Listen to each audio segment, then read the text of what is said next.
হযরত ইব্রাহিম আলাইহিস সালামের সাথে এক ভিক্ষুকের ঘটনা। একবার হযরত ইব্রাহিম আলাইহিস সালাম বসে খাবার খাচ্ছিলেন। তখনই দরজার কাছে এক ভিক্ষুক এসে হাজির হয়ে গেল। ভিক্ষুকটি এসে সওয়াল করল, আমি সকাল থেকে কিছু খাইনি, আমাকে কিছু খাবার দেওয়া যাবে?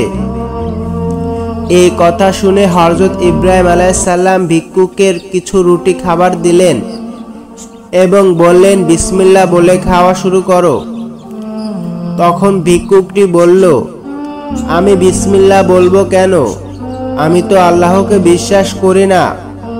এই কথা শুনে হযরত ইব্রাহিম আলাইহিস সালাম ভিক্ষুকটির কাছ থেকে থালাটি কেড়ে নিলেন এবং বললেন, যাও, তুমি তো আল্লাহকে বিশ্বাস করো না, তোমাকে আমি খেতে দিব না।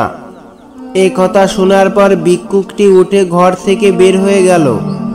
ভিক্ষুক ঘরের দরজা থেকে বের হয়ে যেই মাত্র আল্লাহ তাআলা তৎক্ষণাৎ ইব্রাহিম আলাইহিস সালামের উপর ওহী নাজিল করলেন, হে ইব্রাহিম, সে আমাকে বিশ্বাস করে না, সেটা তার আর আমার মধ্যকার ব্যাপার। তুমি কেন তার কাছ থেকে রুটি ফিরিয়ে নিলে? তুমি যাও, এখনই তাকে ডেকে এনে খাবার খেতে দাও। তখন ইব্রাহিম আলাইহিস সালাম দৌড় দিয়ে ভিক্ষুকটিকে ডেকে এনে অতি আদবের সাথে খাবার খেতে দিলেন। সুবহানাল্লাহ, আল্লাহ যে কত দয়াশীল!